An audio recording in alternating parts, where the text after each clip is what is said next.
to try this out for a bit before we advertise to the public. Sure, our stream is up and working.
Oh boy, we already got a like and we haven't even been online yet, barely.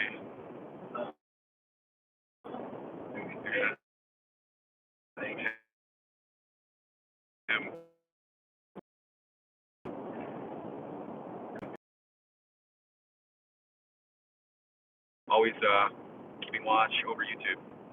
What do I get for being the first one here? I like, subscribe, and hit the bell. Nice.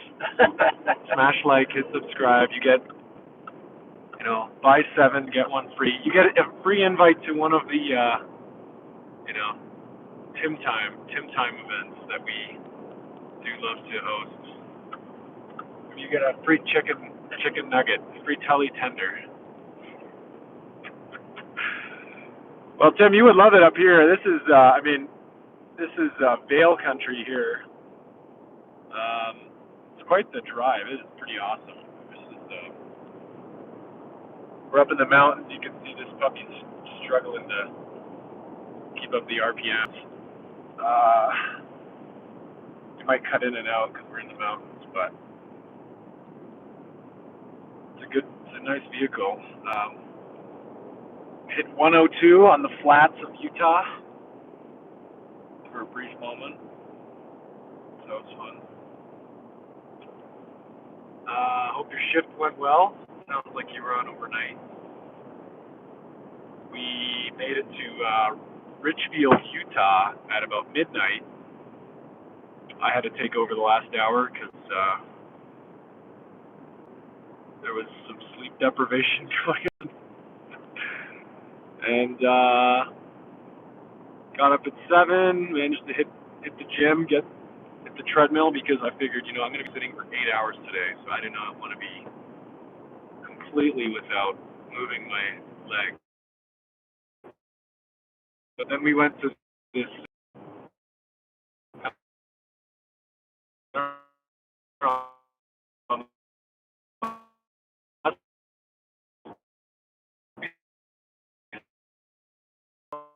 we're still up in the mountain, so we will probably be in and out here. So stay tuned. Hopefully, the next half an hour we'll be out of the mountain range. But yeah, Uncle Frank, haven't seen him in a while. Probably 2 years actually. When he did Ben Hoostie's bachelor party, we got to see Uncle Frank. So fun for the audience. I don't know if you would see where we are. It is like no wonder we're cutting out. I mean, we are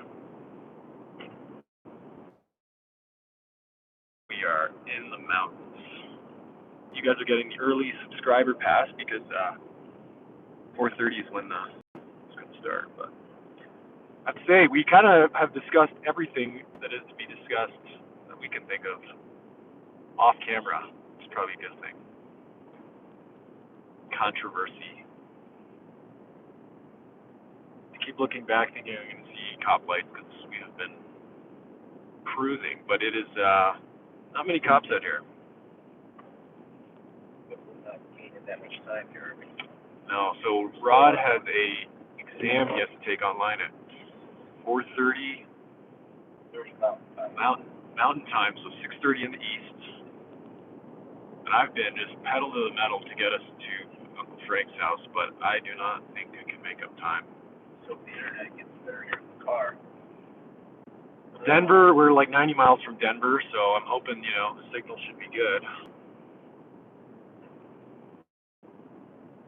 So who's our second person in the stream here?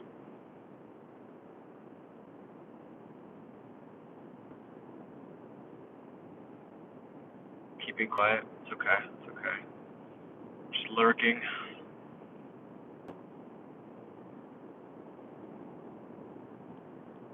So for those who are watching, basically we started last night, drove from LA up to Utah, Colorado tonight, Illinois tomorrow, Ohio Thursday, Wednesday, then we'll be back in Syracuse Thursday. So far so good. Everything's been going well.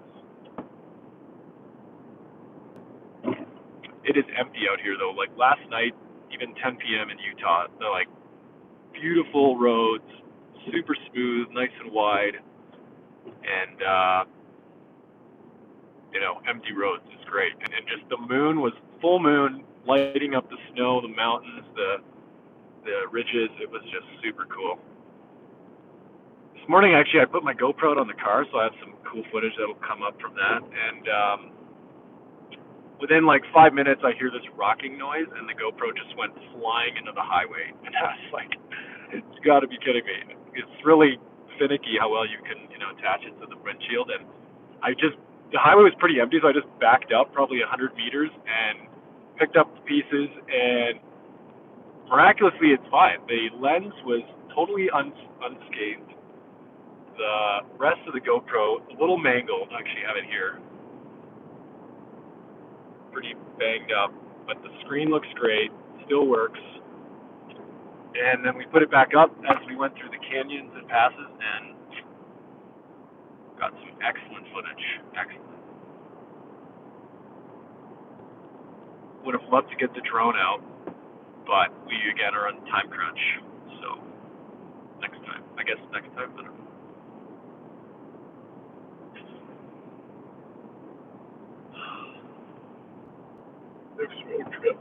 Next road trip, yeah. Four viewers. We have hit 4 viewers on the chat. This is exciting. I didn't even tell anybody yet, and yet here we are. So whatever we did, 5. Oh my gosh, somebody's pulling some shit. Oh, we're done. Okay, let's get too greedy. Somebody probably joined. I know. Yeah, but we're gonna have to generate some content here. Maybe if we get some some input from the crowd, from the class. If you want to call in, feel free to do that. We'd love to have you on the air. You should get your cell phone number and hold it up on a piece of paper, and they can call in.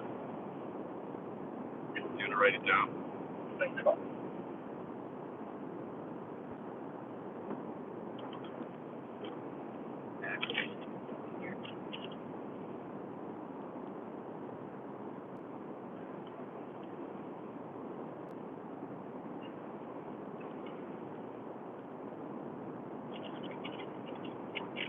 Alright.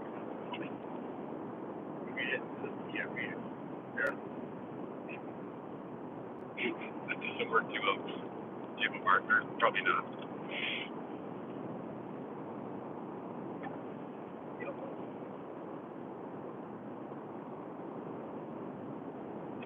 So I also just learned that my father-in-law is working on your third master's.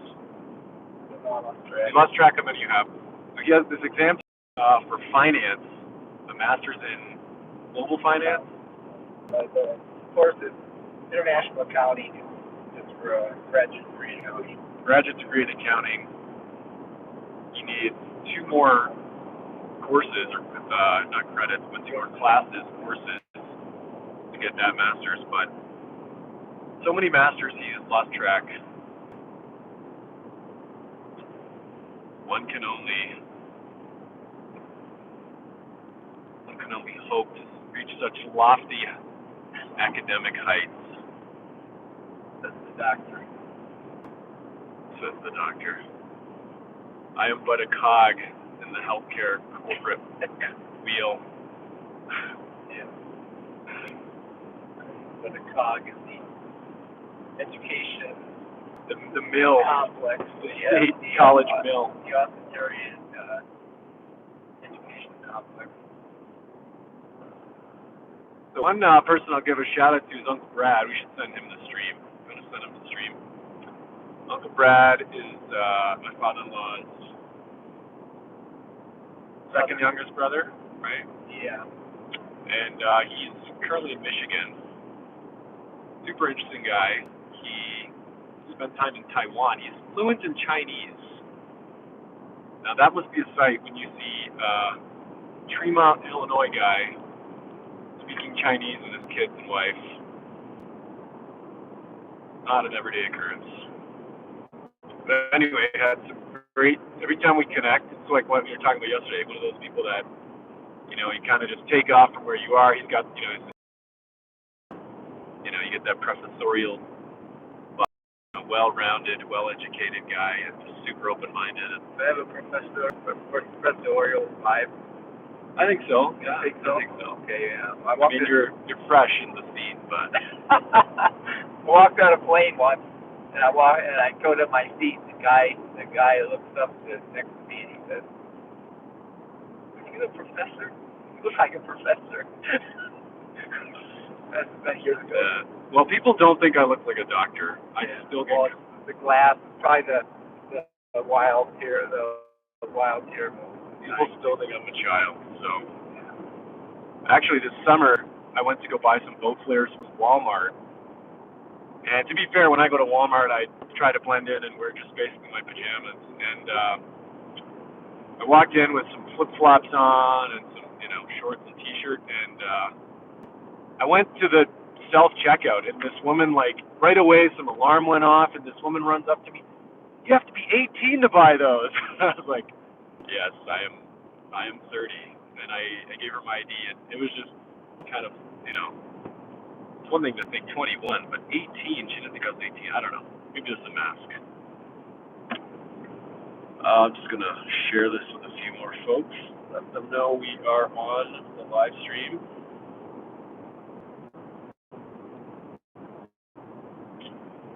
We have about 2 hours to go to Colorado Springs.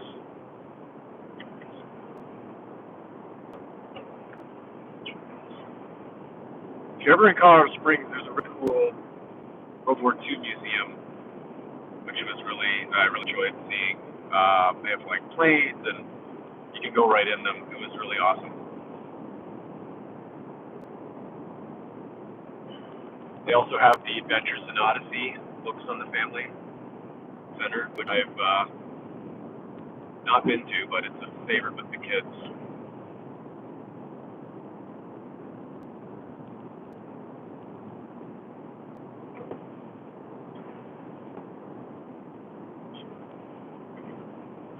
Still cranking out those miles, eh? Says Chris. Yes, we are. Hey, Chris, C. Netch in the house. Welcome back. We got up today at around 7, left by 8:30. Hit the road, and we put in probably, 600 miles? Yeah, almost there. 4, let's see, 8 now. Yeah. 2 hours left to go. It's 2 hours to Colorado Springs. You're watching Coast to Coast with Josh and Rod.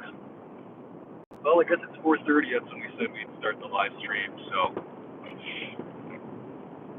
feel free to call in if you have our number.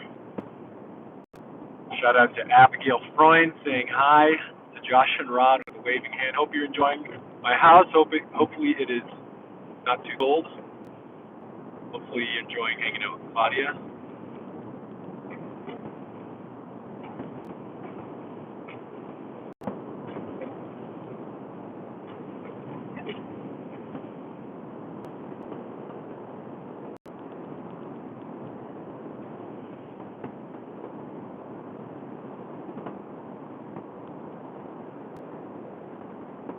So I'll give you guys a view where we are. Colorado, rolling through the mountains here. Silverthorne, we are. Hey, says Matt Netchikote in the house. Matthew, good to hear from you. Keep planning on visiting, but what are you gonna do? The new variants, man, they just keep coming. They keep coming. My bro, it is. We got the Super Brothers, as they were known in their childhood as. Some circles are still known as that. This is pretty sweet. I agree. I think it's real. A little bit anyway. I was telling my father-in-law yesterday about a Omicron woes. Exactly. That's like the title of this new episode 3. Yeah, I was telling my father-in-law yesterday about, not to get all sappy and, whatever, but, I remember taking care of a patient who, unfortunately got sick and basically had a cardiac arrest and basically brain dead, and the husband was just beside himself because they had worked so hard and were just about to, and they had delayed and deferred so much enjoyment looking for this moment, and now it was gone like that. I mean, that stuff I see all the time, and I think we've all encountered that in our lives. But just a reminder, be real, enjoy life, enjoy your friends, your family. That's kind of why I'm doing something like this. I've gotten to a point I just don't care anymore. I'm not really embarrassed about being awkward, right? Life is awkward. Life is awkward. Am I really the person to say that? I think in that way, with that enthusiasm. Enthusiasm. Yeah. I'm the first one to really embrace it with that. Yeah. Oh, well, but in seriousness, I'd love to get out to Japan. I still remember a little bit of Japan in undergrad.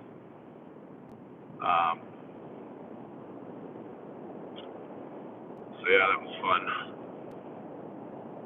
Fun fact, Matt Netchikov and I started undergrad at the same time, and we went to orientation together. We rode bikes from my parents' house, and the science orientation was kind of lame, so I kind of joined him and hung out with the art kids, who were more fun. even though I had a science bracelet on, but I kind of tucked it away and pretended I was an art kid. That was fun. And then actually, I specifically remember trying to find, this is back in the day of flip phones, and I think the battery died, and I'm trying to find. Sorry guys, we are in the mountains, deep in the mountains here.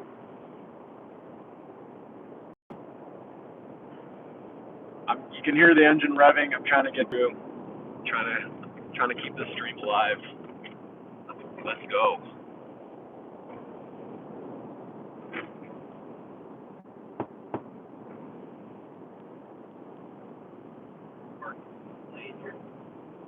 Yeah, these trucks trying to make it up. They're struggling. They are struggling.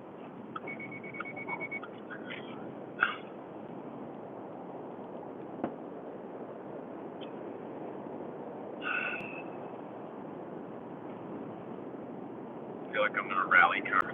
Subaru, I guess, makes rally cars, but.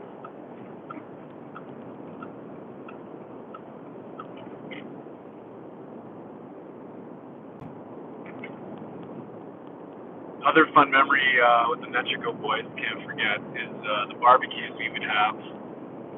So we would, we could always do these things off, like, on a whim, which was great.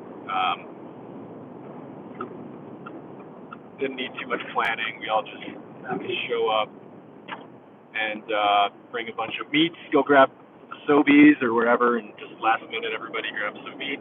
Got the barbecue right out on the driveway, bunch of church chairs in a circle, bunch of beers, and then we just kind of sample off the barbecue. I think everybody was pretty much full by the time we went and actually sat down, but the experience,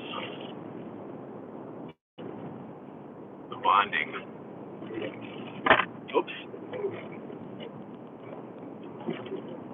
Reckless driving. I got this phone clip from the dollar store. I don't think it's sturdy up here, but then the tater tots. They were stewing in the oven, brewing, and then you added that on top of the meat, a pound of meat that had already been consumed, and then the meat sweats. That's where that come in. Okay, we're gonna be in a tunnel for a little bit.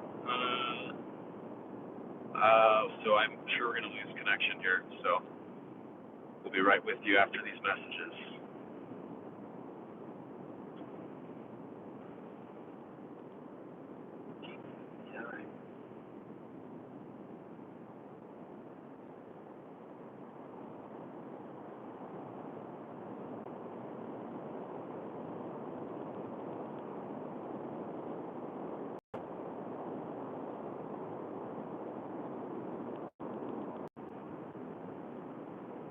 All right, we're back out of the tunnel.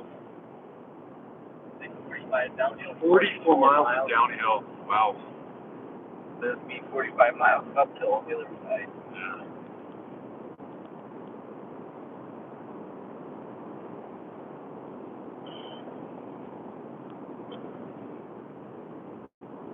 So, did you book your ticket to Switzerland yet? No, I had it up on my phone, but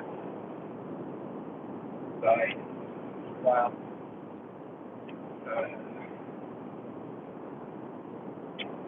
Dad's looking to go to Switzerland for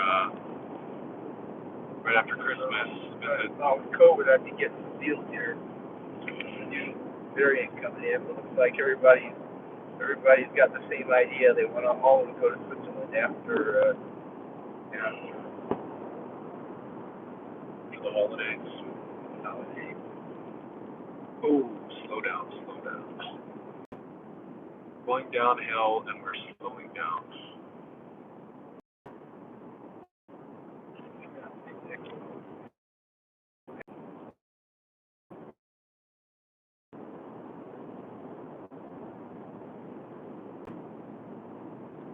We got two bars here. Hoping to be back for Christmas Eve. Saving the such for when the bride and groom.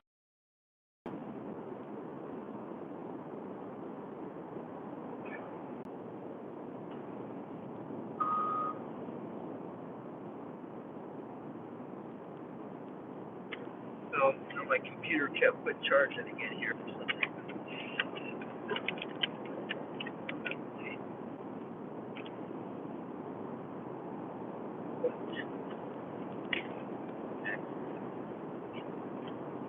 Well, I think we lost most of our viewers, but Okay. we weren't exciting enough. Part of actually, we were talking about this, we would not be great hosts because we are pretty agreeable and open-minded. You need somebody who's more, intense, argumentative.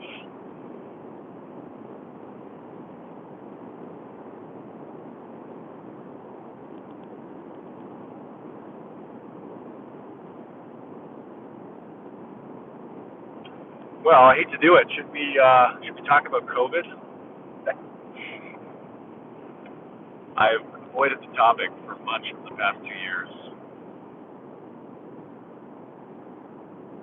My honest thoughts, I did all the right stuff. I think, I've been cautious, and I was, January I was in line to get vaccinated, and I still stand by that. It's the right choice to go. This is just disheartening, new variants, and I think people have just given up. The people who were on board and who tried to do the right thing, I think we gave it a good college try. Some countries more than others, but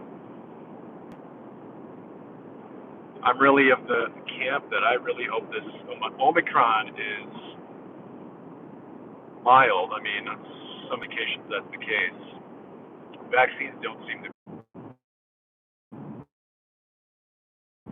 It's a shout out. We are deep in the mountains here. It's kind of the tough part of doing this, but I think we'll be out soon.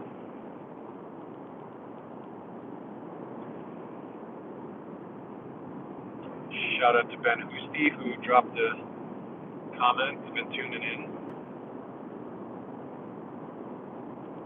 We had the pleasure of hanging out with Ben and Sydney during this past summer in Boulder, Colorado. Always a great time.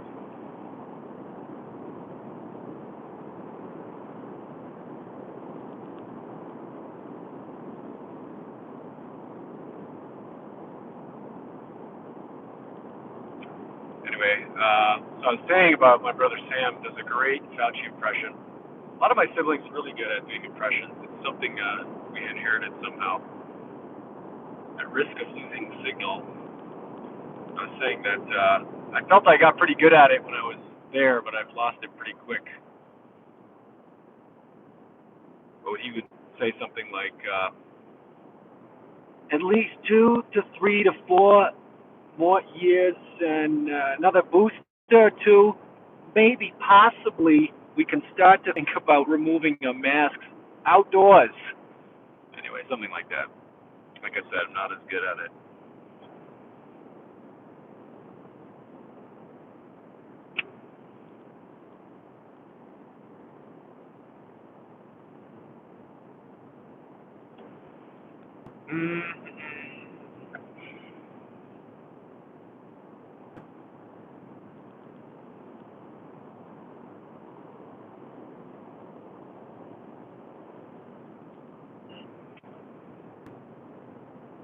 I used to be pretty good at the Trump impression. It's just kind of fading a little bit, but the coronavirus, terrible stuff. It's unbelievable what they're doing to us at the border. China. I think I still got it. Colorado, great state, great people, phenomenal, beautiful country, beautiful state.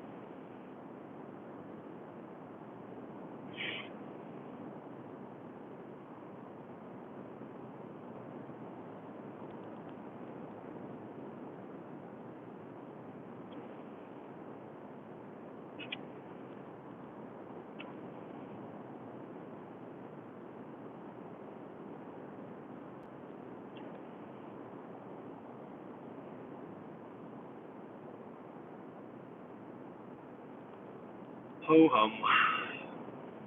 I think 8 hours a day is like kind of peak amount of driving.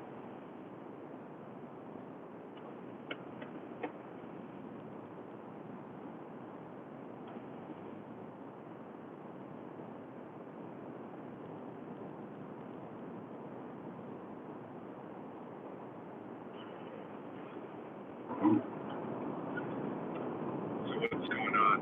Oh, it's shout out to one of my students that wanted to know if he could redo one scene from the course that so that the class announcements that out on the learning management system that they could retake this particular process, particular assignment, redo their particular assignment. Kids these days have a lot of hubris, a lot of chutzpah. I feel like if I would have missed an exam or a quiz, I would have felt embarrassed. And some of these kids, pretty impressive. You gotta quit looking. I kind of got doing stuff with my students and start studying myself. Yeah. Well, you got an hour to go. An hour to go. An hour and a half, right? They have an hour and a half. But we were discussing yesterday. It's all about taking these learning nowadays. It's all about being able to search something, right? So if my exam is open book, I have to maximize my amount of searchable material, right? Right. So since they seem to reuse some of the questions, I have to make sure that any previous questions from the quizzes and stuff, that I have a searchable document with those spelled out in it, and then that improves my chances of any questions that I encounter the same as previous that I hopefully get them correct. Right. Plus all of the assignments you can download, or all of the video you can download. You can download the text of all of the training. And so if you have documents if you can maximize your searchable material here, that improves your chances of getting a better grade. There you go. But does it though? Does having the material really help you that much? Does it help you? I guess it depends on what you're. It depends. Like they have an electronic textbook, but it's Right. totally. I can't remember. I don't even know. I have not had much. The search capabilities seem to be rather limited Right. on that. So any text I can create for myself Right. is beneficial. Of course, if you have to have the right answer to the problem as well. Yeah. That you're searching for. It's just always there. And I do have my handy dandy paper textbook, which would not be very handy to use here in the car. I'm taking the test, but I don't know. I was talking to one of the, a couple of the young budding medical students that are in our circles now. Shout out to Philly Reinhardt and Ryan Brankovich, I think. And it's just crazy what the education kind of standards are. I mean, they just have to. I mean, Andrew as well, memorize random pieces of information that have no relevance to real life. And then when they are faced with clinical problems, I don't feel that people they don't know how to problem solve those things, because their paradigm of how they learn is so disconnected. It's about step or whatever to other people, kind of like SATs. Incentives are off for sure. yeah.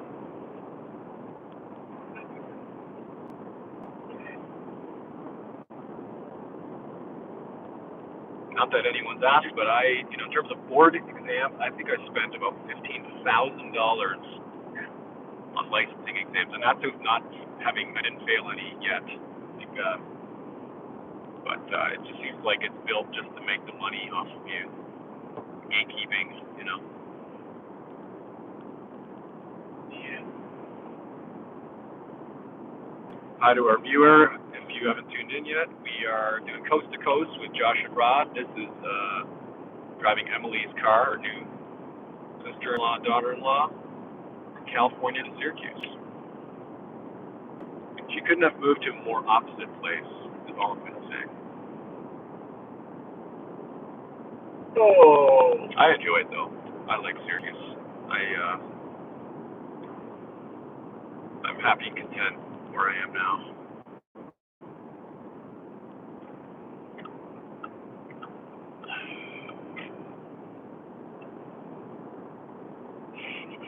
20 minutes from work, no traffic, rolling hills, Four Seasons. Some people like, some people don't. Lots of summer and winter activities.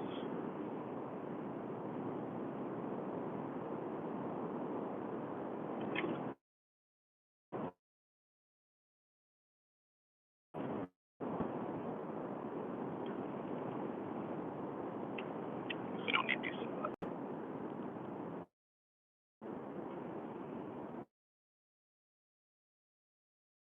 Oh, we are.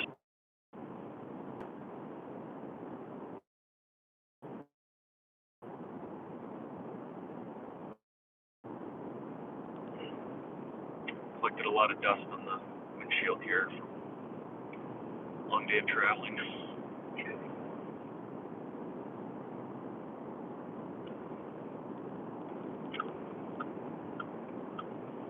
okay.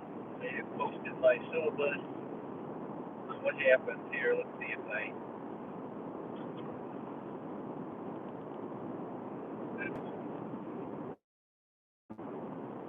Where is this for? Sure. Well, I'm teaching a winter class here. Winter. Winter 2022. So it's like between the fall semester and the spring semester, you can sneak in a tricky class or two. And So if you could give advice to somebody who's going into teaching in your year of experience, granted it's a year of COVID, Zoom experience, a lot of it, right? yeah, What would you tell them? I don't know. It all depends on what age of students are teaching. If you're teaching a bunch of freshmen, you have to be prepared to do a lot of hand holding.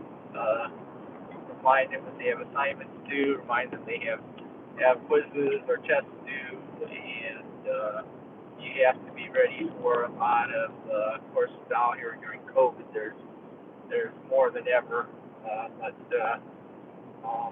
I don't know. Be prepared for lots of sickness that they can't come to a test or they can't come to a class. Of course, our students, if they had any symptoms at all, they were supposed to come to class and potentially infect the rest of us. And so, if I had any advice, I would say teach online because that was a lot easier last semester than the face-to-face with math this semester. I don't know. I mean, even to me, like the face-to-face with math, like it's tough because I don't even recognize most of my students after all semester, right? Because they can't see their whole face. I know some of them, but so I mean, my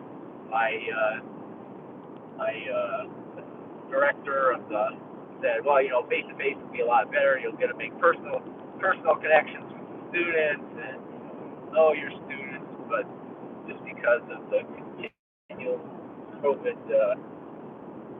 situation, it was still less than optimal. Right.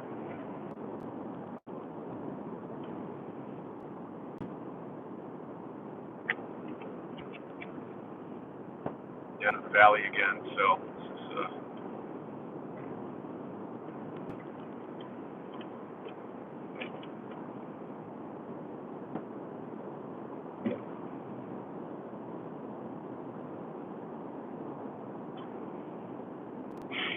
yeah, I mean, funny thing, even in working in the hospital for this, basically the full time at this new job has been during COVID, and you really don't open the bottom half of people's face. Sometimes I'll see a Facebook request come up, and I'll put my finger on the bottom half of their face to see if I recognize them.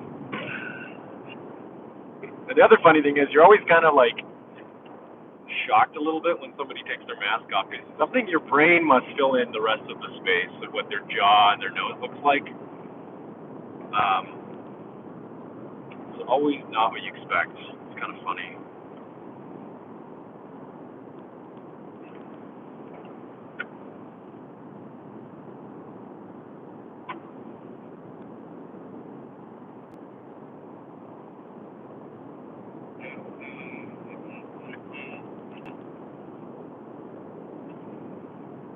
Keep going up and down on the view count ticker here. Welcome if you have just joined us on Coast to Coast with Josh and Rod, making the most out of what would otherwise be a long, tiresome experience.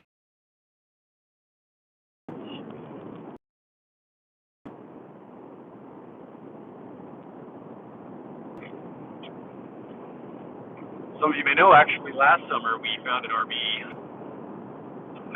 actually online on I think Facebook Marketplace, and I was not yet in the U.S., and Renee and Andrew had already gone and seen a few. We were hoping, I had 6 weeks off, we were hoping to do a big RV trip and make the most between, finishing training and starting a job. Also taking advantage of cheap gas, $1.99 a gallon, taking advantage of, the country was, everybody's kind of hiding inside, even though, national parks should be pretty safe to go to. And they found this RV in Vermont, actually, 3 hours away from this old couple. And I think this was like right before people knew that having an RV was going to be pretty sweet that summer anyway, and it was going to be a hot item. So we, they saw this RV. It had a lot of miles, 130,000 miles for a 2010, which seemed like a lot, especially because RVs shouldn't put on that many miles a year. But they said, hey, it looks good. I said, look, I trust you. Go for it. So they bought it, and a couple weeks later, I was in town, and we went to pick it up. And it was great. It was a great deal. People had taken good care of it. The funny thing was, though, I looked at the keys, and there was a key fob or a badge or whatever for Cruise America. So this RV was a rental, which is why it had so many miles and why it had a lot of, frankly, animal hair in the seats. But we brought it back to Syracuse. We did a serious, job on the cushions. Swiss cleaning. We did, yeah, just a deep clean. Swiss clean. And, we did some repaneled it a little bit with, like, wallpaper, and off we went. So we did 4 weeks. That was probably the coolest thing I've ever done, and I'm fortunate to be able to travel a lot. But to see the country, the whole country, 10,000 miles, see the whole country from an RV, camp wherever, especially once you get out west, you can just park the RV pretty much anywhere. There's just so much emptiness and places to camp, and it was just phenomenal. Shout out to Justin Seppi, who joined us on that trip before he got married this year. But anyway, it's kind of interesting now to come back to a similar environment, and we're doing it obviously at a much faster pace here, but brings back good memories.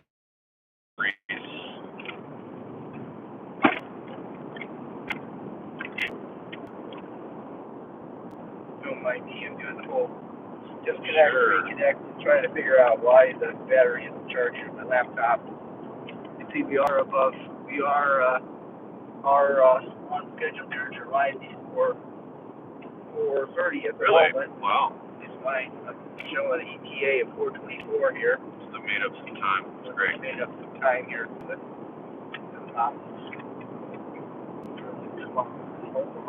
Give me enough battery here to get there.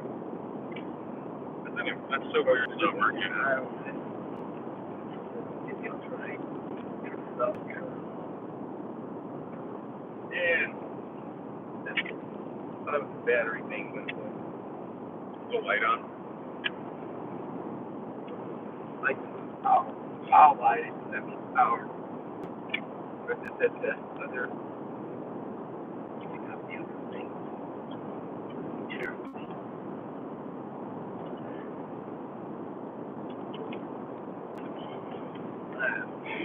the cord gets cranky.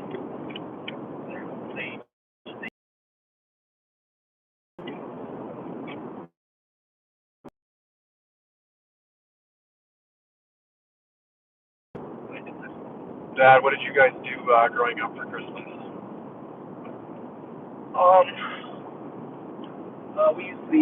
We opened our presents usually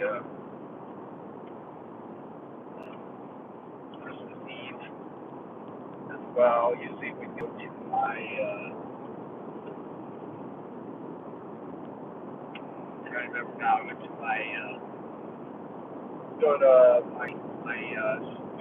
my mom's side of the family,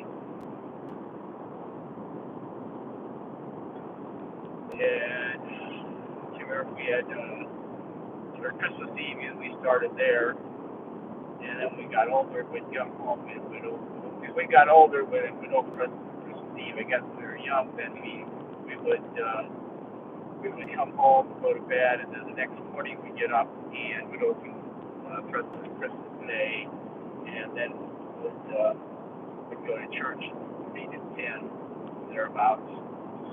But one Christmas I remember is that, the boys were all excited about opening our presents, and so I was knocking on Mom and Dad's door, and so when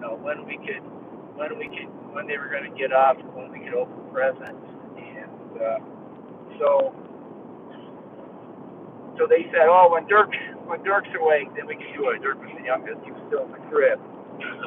So I went and I got Dirk up, pulled him out of the crib, took him down, and we opened all our presents. There you go. And eventually, Mom and Dad showed up. They weren't that happy. No, you said you followed the rules, though, right? I followed the rules. That's right. Open the presents. Dirk gets up. I got it wrong.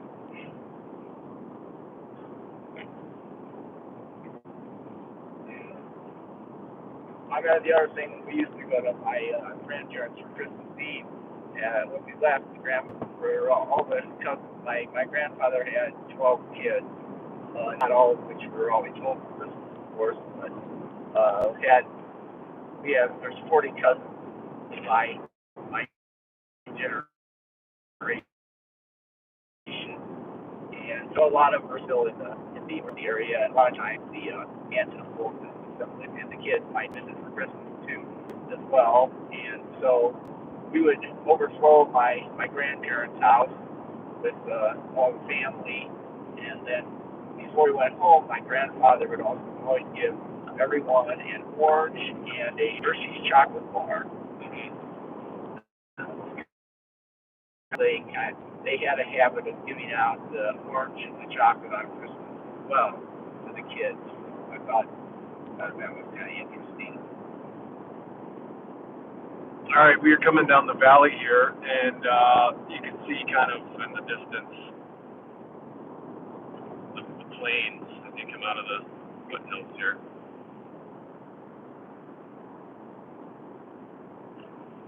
So the other thing, of course, that we did was we had the annual Christmas program. As children, we had to memorize pieces, and the weeks before Christmas were always pretty stressful because of that, because Mom was always need to round us up and make sure we knew our pieces, and we were sometimes obstinate about not wanting to learn our Christmas pieces, even though we could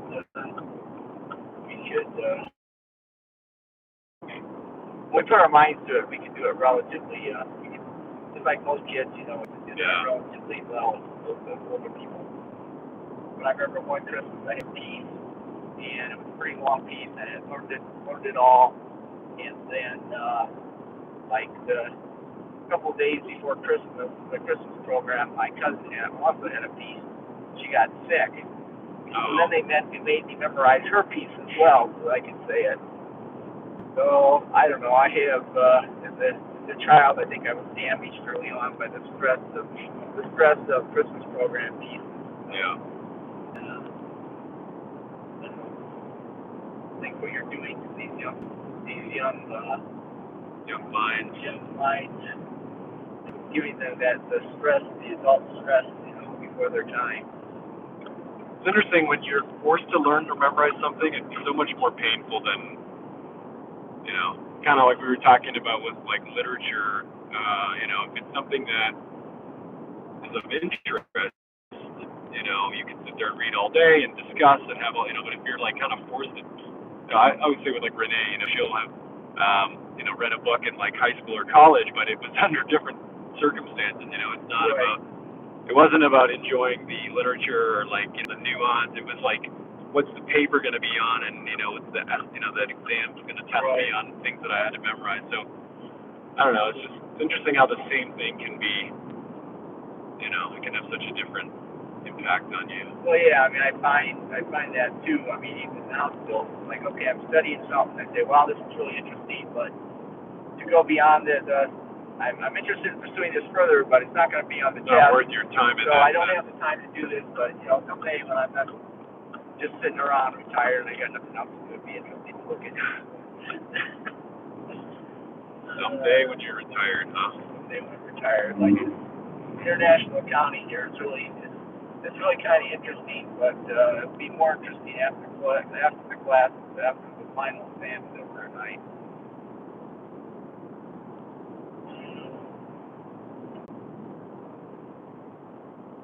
One thing I have tried to stop doing here is buying paper textbooks because I don't have any place to put them anymore. And so I'm growing my Kindle, my Kindle book library. So I've got already have more books in the house than I can house in any more bookshelf.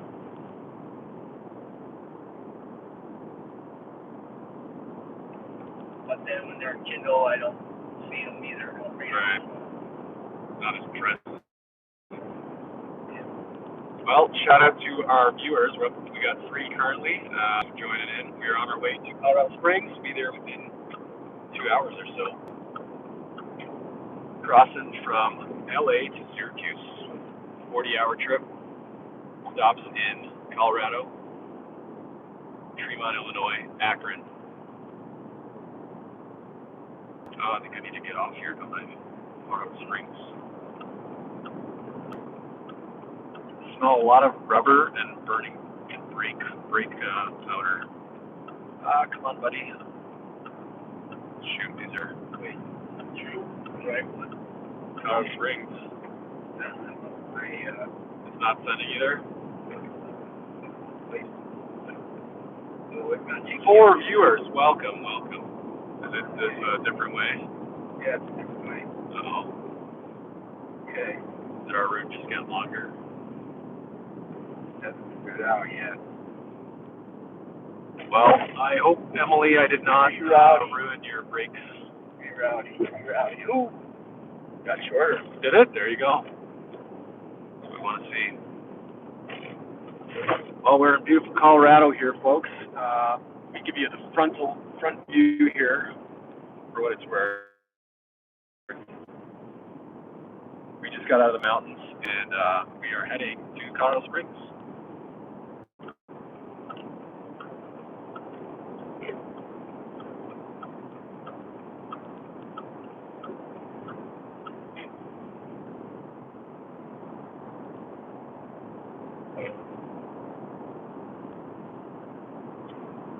So we were in California, gas was almost $5 a gallon. We've seen as low as $2.70. So there's a lot of variability here.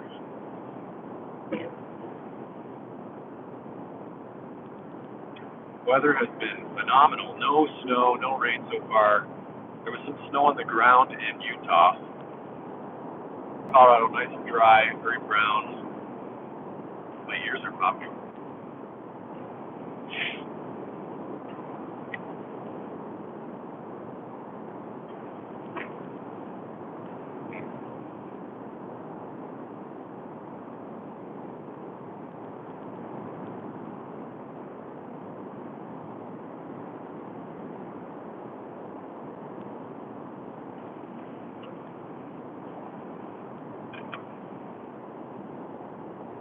question for the audience.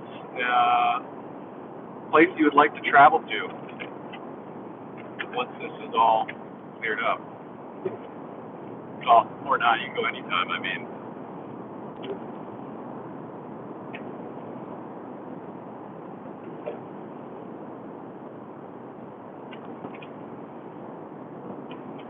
I had the pleasure of visiting my brother Caleb in Germany. I understand he will be coming back to Canada in the next couple weeks, so that's exciting. Germany was super cool. I went in October. You could get there within 10 hours. The train system was great. Got to their village within a couple hours. And great community there, Breidenbach. Really nice people, really hospitable. Highly recommend.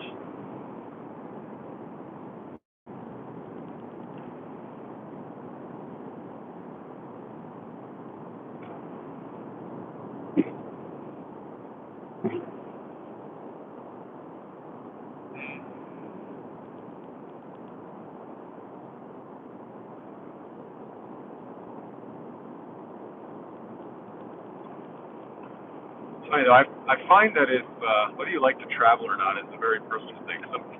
Most people I meet at work just don't want to travel. And I don't think it's necessarily a financial thing. They're just not interested, or they just are happy sticking around in the U.S. I mean, there's a lot to see. I'll give you that.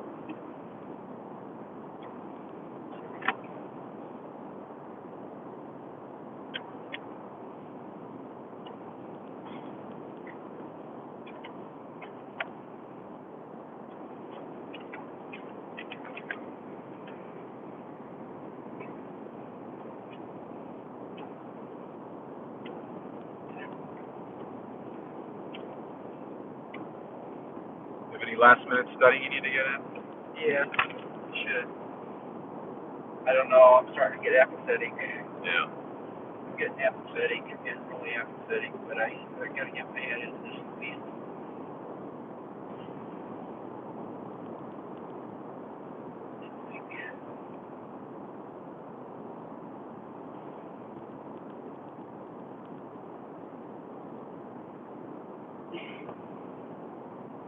I was able to pull a 96 on the midterm, but the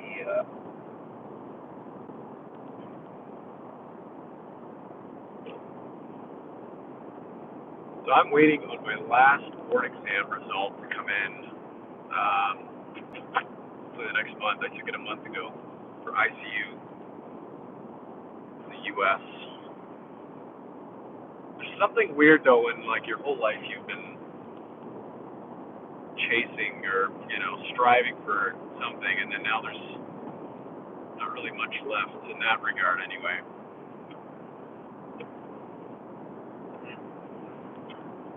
And you realize you're just forced to find other ways of finding meaning, which is a good thing, I suppose. But I think a lot of people don't know how to do that. They don't have the, they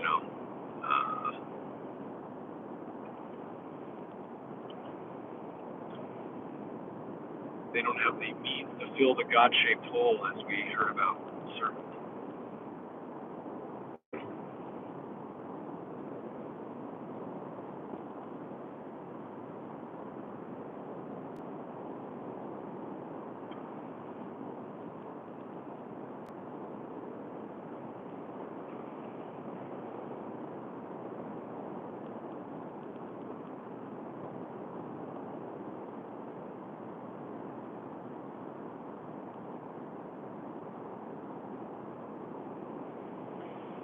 Oh, well, I think it's hard. I mean, American society or Western society, maybe in general, like, well, I mean, traditionally, especially as males, now I think even, more the females as well, that there's more temptation to find your meaning in your job or your career. And, I don't know. I mean, that's one of the things. Like when I wasn't working, when I was just back to being a student here, studying to try to get back to teach in a position where I could teach what I wanted to teach. I don't know. It's kind of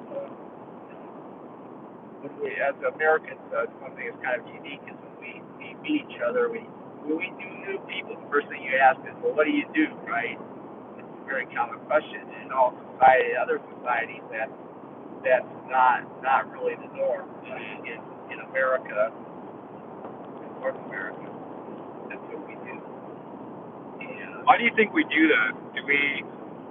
Is it part of we're generally interested, or is it such a focus of ours, or is it we want to immediately place somebody in like a kind of hierarchy of where we think we are, or do you think it's all of the above? well, I definitely think maybe it's somewhat, trying to place somebody in that hierarchy, or I mean, maybe it's not so much overtly, maybe somewhat subtly, but it's a way to try to see what kind of common interests might be there. Yeah. I mean, it is rather practical, but see if the person might have any interest in us or what we have to say, or if we have interest in what they have to say. And occupation or what you do is one way to connect. And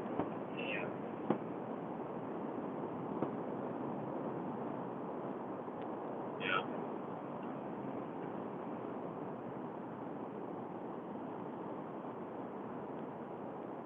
but I mean, as most people hopefully have things that have interest in things that they do outside of their career that may not be related at all, but obviously other places you can find common interests or ways to connect with people than your job. I think that's our go-to default approach.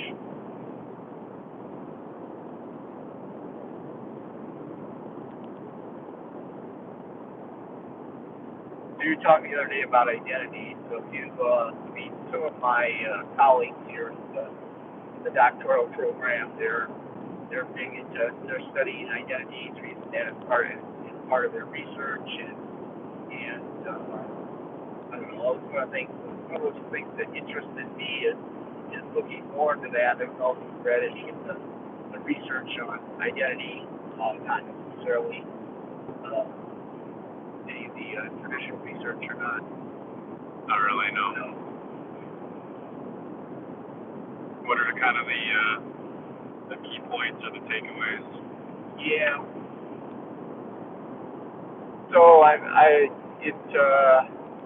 so one of the things is I've just read some of the accounting, like people tend to identify accounting as accounting people that are very detailed or bean counter type of things. And so there's these certain stereotypes that people have that they look at your information account. And of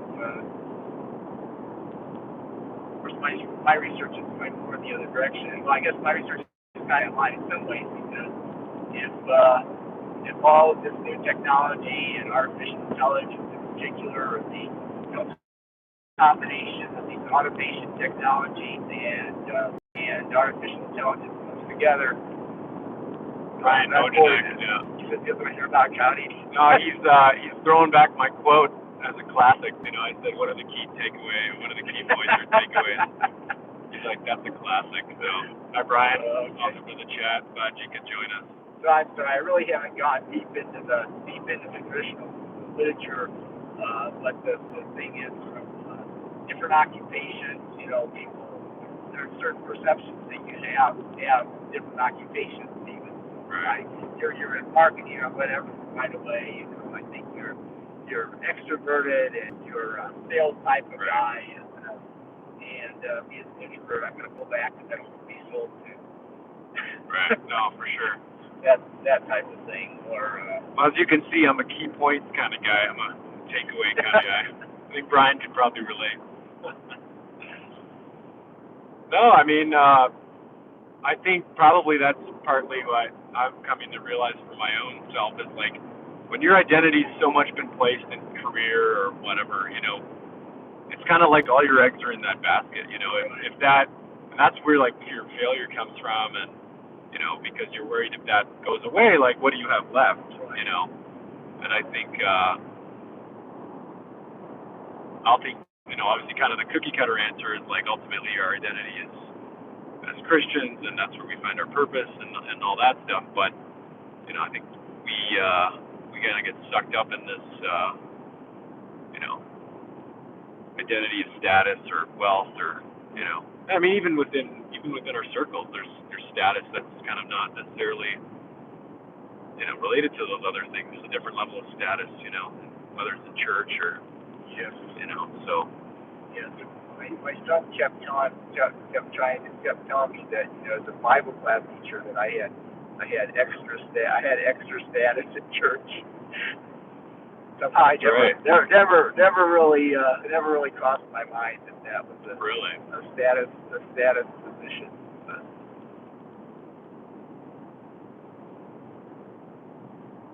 yeah.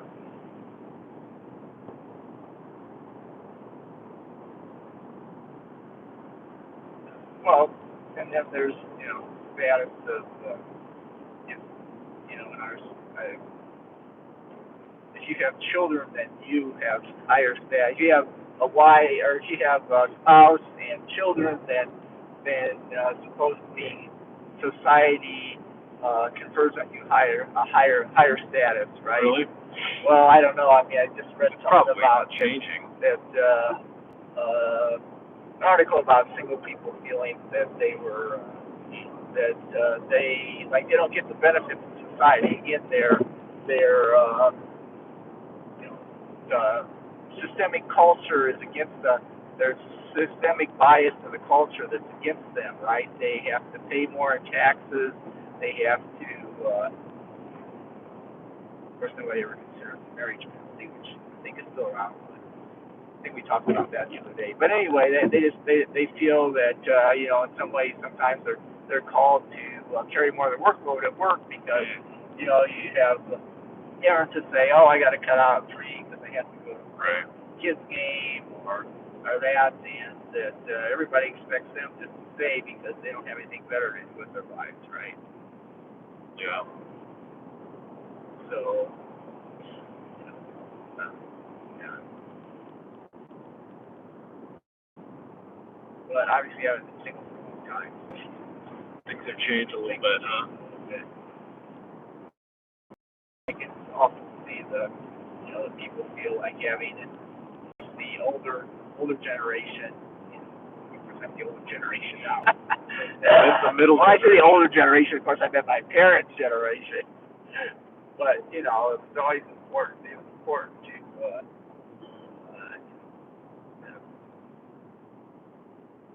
everything would be perfect if you just if you have a spouse and family, and I mean especially in the church situation, we said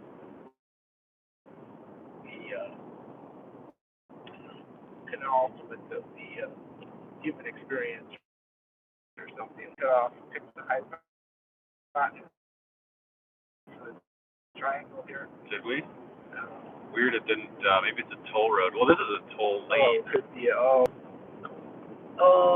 Expressway. How much? What's our ETA?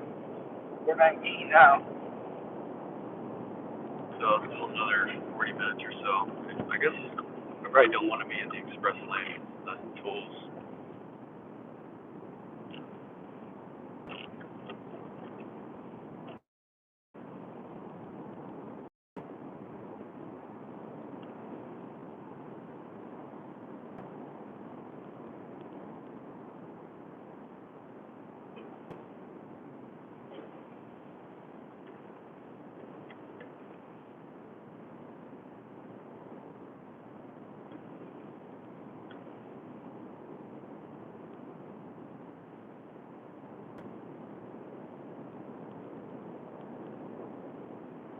Shout out to our one viewer joining us on Coast to Coast.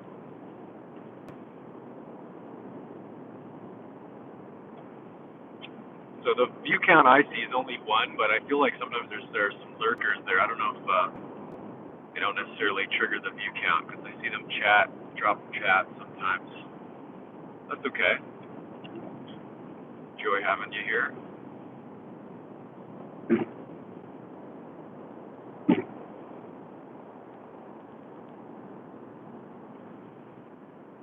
Feel free to drop a discussion topic into the queue.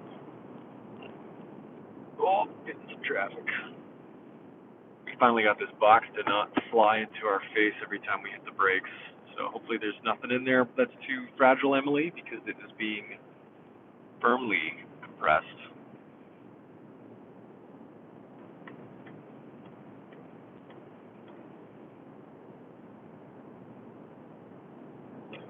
Hard to believe it is almost the end of the year, 2021. Wow, gone by quick.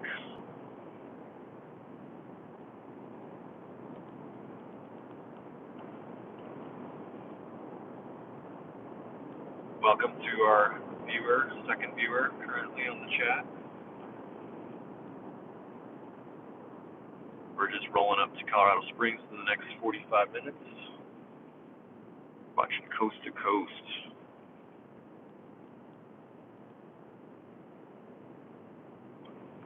You know, a lot of people ask me. It's kind of funny. They ask me about,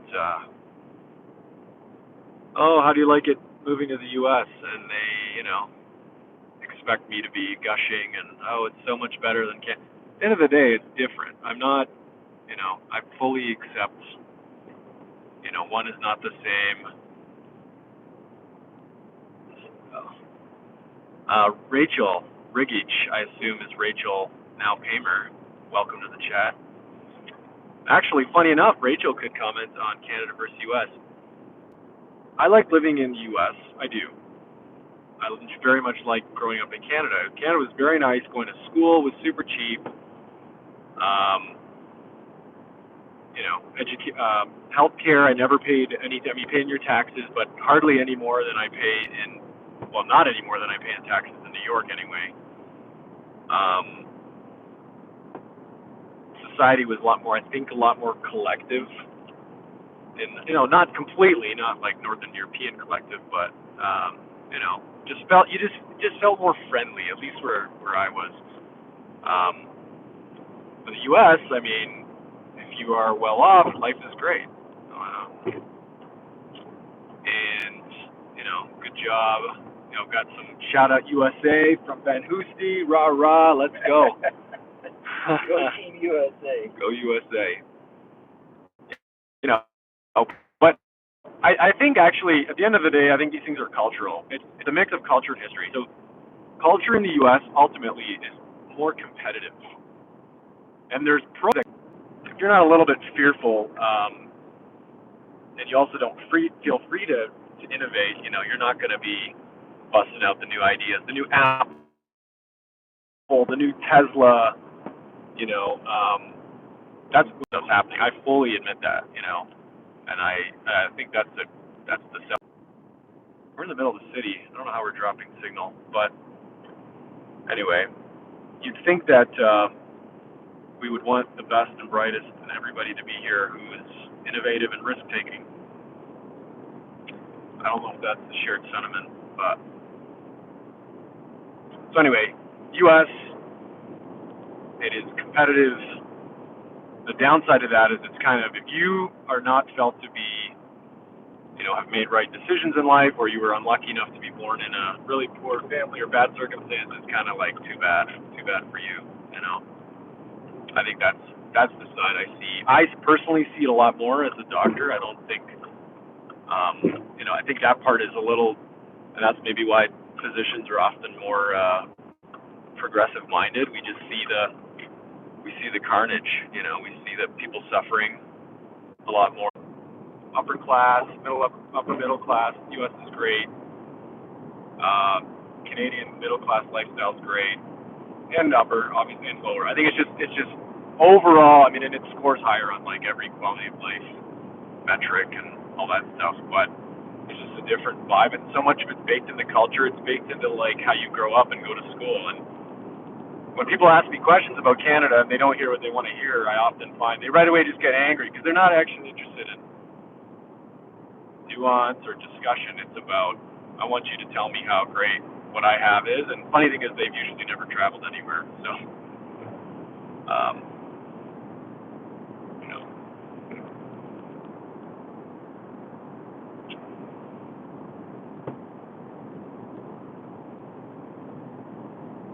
time for the Donald impression again. You know, I love America. It's the best country.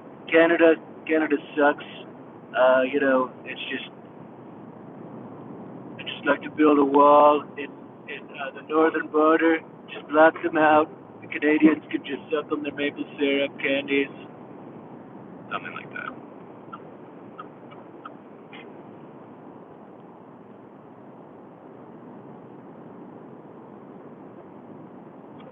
The Canadian accent's pretty funny though, in the sense that it people that move to Canada pretty quickly pick it up.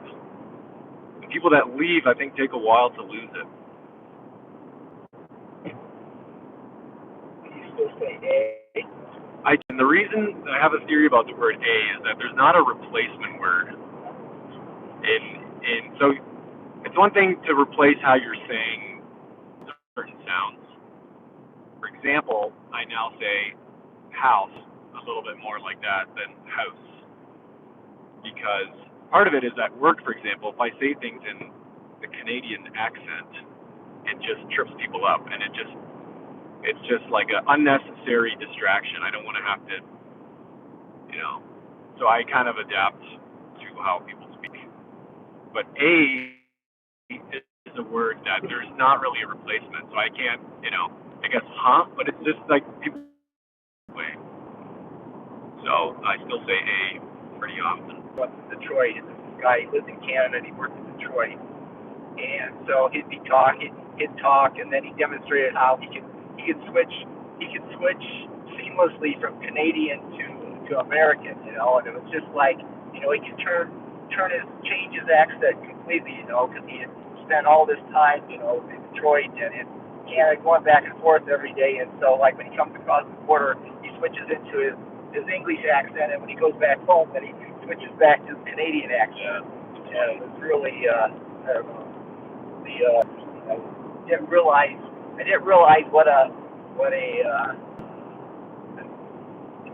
skill that there was such a skill or something. Yeah. Or that it's so, you know, it just gets people up because they always view another accent as other, you know, it's like, and they, you know, for example, in the ICU or rounding, people's attention span starts to drift, and, you know, the last thing they need is to, like, get stuck on some word you said with a different accent, and they kind of don't, they just stop listening to the rest of what you said. I can see that sometimes, but, you know, it's human nature.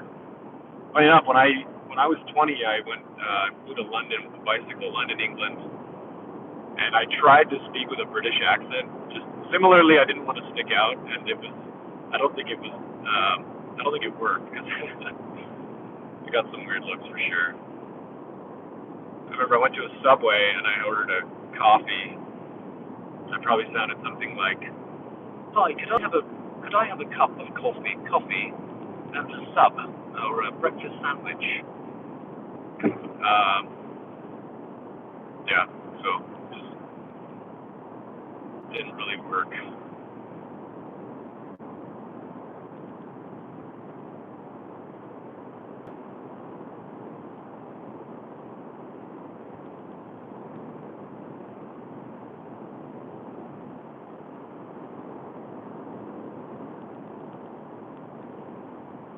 "29 minutes to go, folks.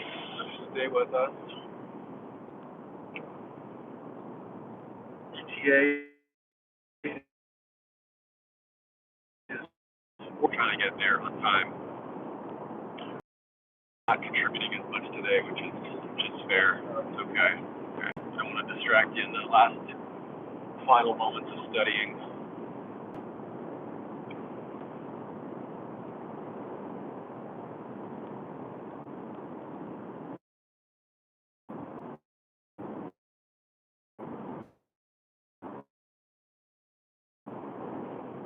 a little forward view on the way to Colorado Springs.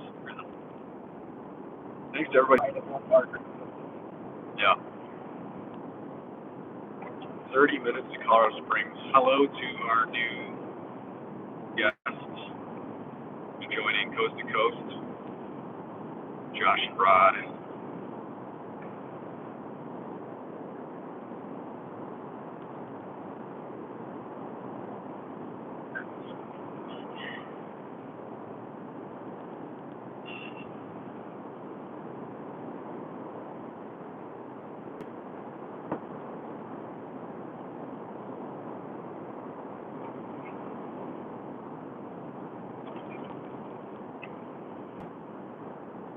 So a little bit of backstory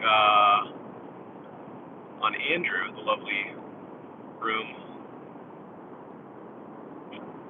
Backstory is in, it seemed that, Renee and I love to travel, and almost every time we would put out the call to people to come join us, Andrew was the only one who would come. So it's with joy and sadness that we saw his wedding, and we hope to continue with him as a married man now too. We had this VW van that with the bikes in the back, and we just 3 bikes, and we went all over Europe. It was awesome. Andrew joined us for that, and I think we did 10 days. And you just drive up to wherever you want to go, pull the bikes out, go for a spin, grab a pastry, grab a Belgian beer, and yeah, it was awesome. Okay. Are you amped up, ready to go? Oh, so much for that battery. The battery died. No. So, That's weird. I saved it. I can't figure out. I don't know if the port's got a kick in it someplace or what. Fortunately, I saved everything on my external drive, so I can plug it into my other computer. See if I can keep going here. The only thing is, my other computer has this great story behind it.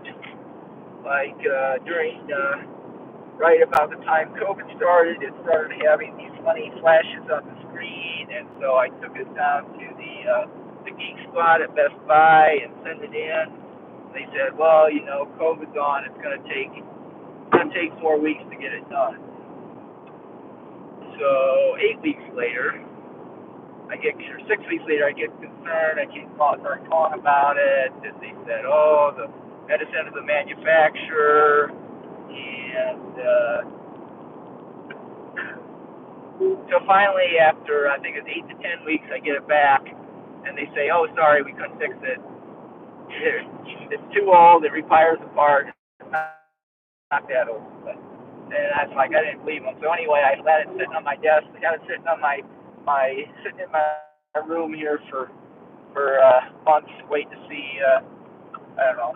I'm gonna try again or call the manufacturer directly and see if I can get a part or whatever to fix it. And I opened it up one day and it seemed to work perfectly. So I started using it again. I had no problems with it here until, of course, last week. All of a sudden, the problems started randomly to reappear. The same one?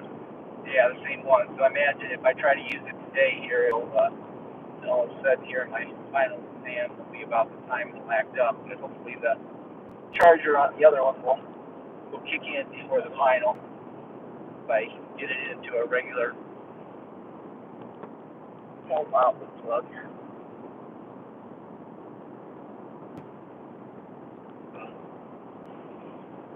Got mountains in the distance, as you can see, and down to the springs. I think this will be like my 5th or 6th time in Colorado Springs.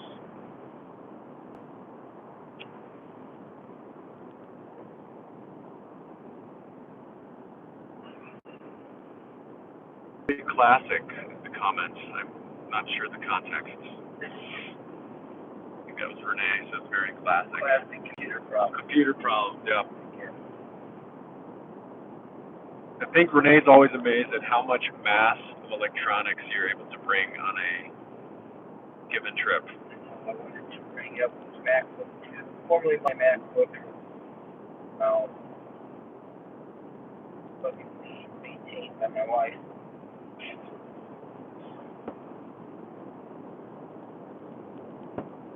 Yes, and I brought a computer for Lucas and Melissa here. I guess I was in bringing that. So we had 3 computers along here on the trip. Just on your end. Just on our end. So I'm working my way up there. I mean, I brought my laptop, my phone. I used to bring 2 phones, so I didn't bring that one. I don't use it anymore.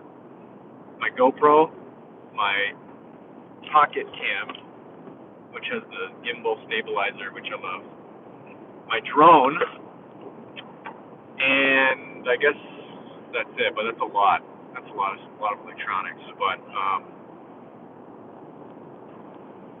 some point, when I sit down and make some video, it typically is worth it. I think we've run into the opposite problem now, where you have so many pictures on your phone that you just lose track of them. And I think having a nice, 10, 15-minute video is just such a nice way to wrap it up. Yeah.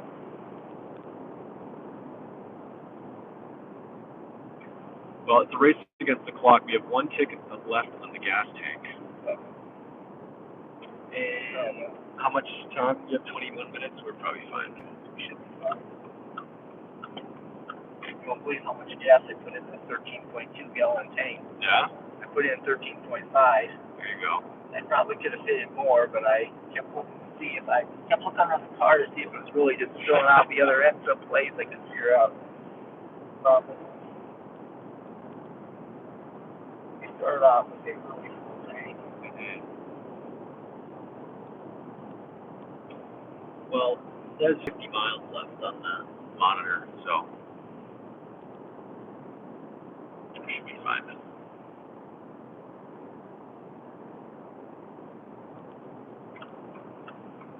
Nope, can't switch lanes. Oh yeah. Tomorrow's gonna be a long day. I think it's at least 14 hours to Tremont, correct? Yes. 14. Wait, it's 800 miles to Peoria, Denver. That weekend. I wonder if it's worth just stopping somewhere and arriving in the morning. I don't know. What do you think?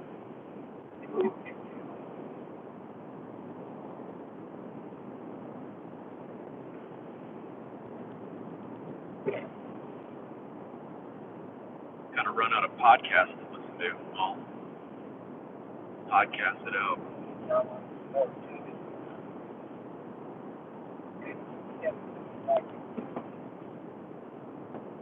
So during the pandemic, during the pandemic, we're still in it, but the Onondaga Public Library lets you open an account free without any proof of residence. So I used, the home address because we were going to end up moving there anyway. And then it was great. Tons of audiobooks, tons of books to read. And I steaming through audiobooks. And I've since lost my login information, and I can't get back in. But they know that I have an account because they won't let me make a new one. I was hoping to figure that out before this trip, but if I call them tomorrow.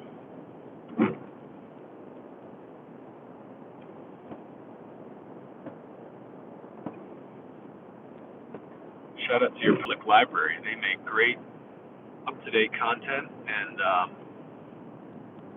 I can go whole periods of time where I feel like I don't read it all. I read the news and all this other garbage, which turns your brain into mush, but I do enjoy reading. It's just like a mindset,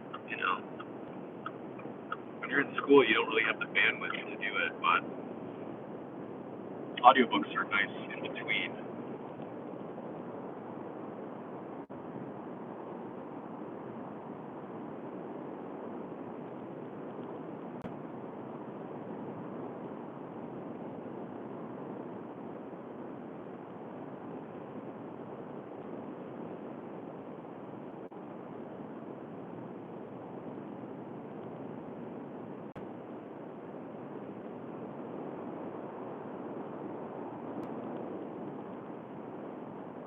out here joining Coast to Coast with Josh and Rod.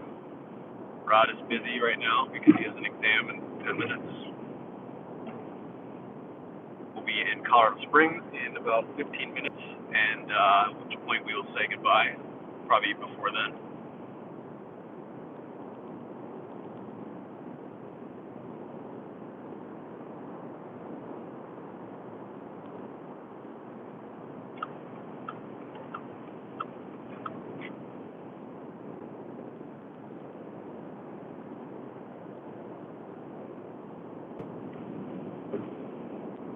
View of our forward cams.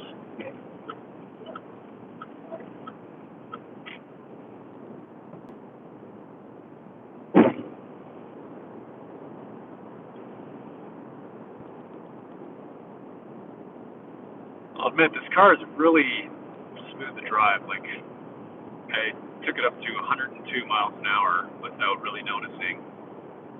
Kind of out in Utah,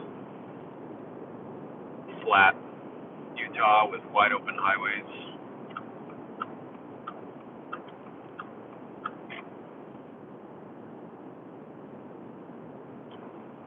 But it'll be nice to finish the drive here. I'm very sore.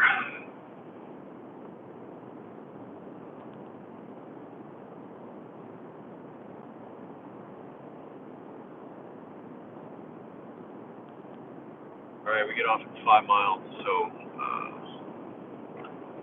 probably say goodbye at that point.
Oh, yeah.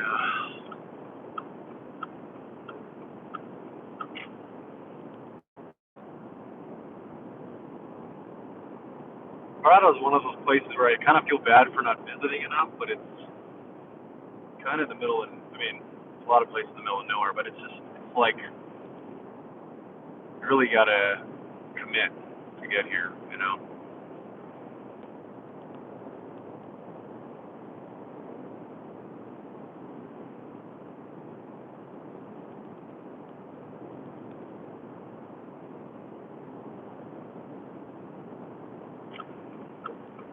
Whenever I've come, I have not regretted it, though.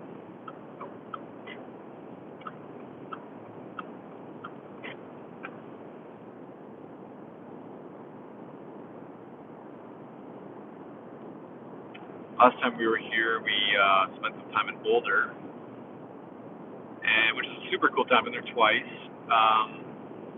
Nice downtown, great restaurants. You know, they have got live, music at night and cool stuff too, like jazz and big band and violin, string stuff.